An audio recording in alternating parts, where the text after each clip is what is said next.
మాజీ భారతదేశ తొలి మహిళా ప్రధానికిచ్చే గౌరవం ఇదేనా?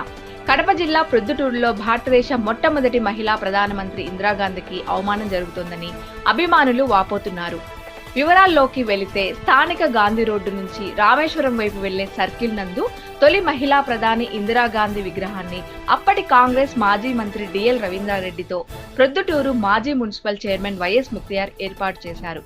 ఈ విగ్రహాన్ని ఇందిరాగాంధీ మరియు కాంగ్రెస్ ప్రభుత్వంపై అభిమానంతో నాయకులు ఏర్పాటు చేసినప్పటికీ పక్కనే ఉన్న కాలువపై కనీసం కల్వర్టర్లు కూడా లేదు. మున్సిపాలిటీ వారు ఇందిరాగాంధీ విగ్రహానికి పక్కనే చెత్తబుట్టలు ఏర్పాటు చేశారు.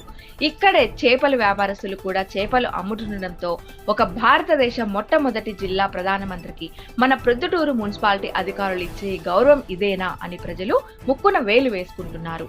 ఈ మధ్య కాలంలో మాజీ ముఖ్యమంత్రి వైఎస్ఆర్ కూతురు షర్మిలారెడ్డి కాంగ్రెస్ పగ్గాలు చేపట్టి ఎన్నికల ప్రచార నిమిత్తం ప్రొద్దుటూరుకు విచ్చేసినప్పుడు కూడా కనీసం అక్కడ కల్వర్టర్లు కానీ బండలు కానీ ఏర్పాటు చేయకపోవడం గమనార్హం.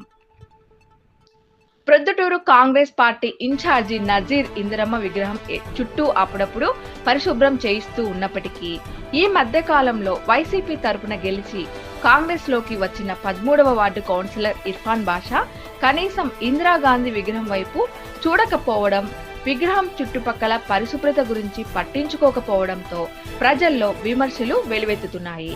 కేవలం తన స్వలాభం కోసం మాత్రమే ఇర్ఫాన్ బాషా పార్టీ మారాడని, మొదట పార్టీ తమ నాయకురాలు ఇందిరాగాంధీని పట్టించుకుంటేనే కదా ఈ నాయకులు ప్రజలను పట్టించుకోగలరు అన్న చందంగా ప్రజలు మాట్లాడుకుంటున్నారు.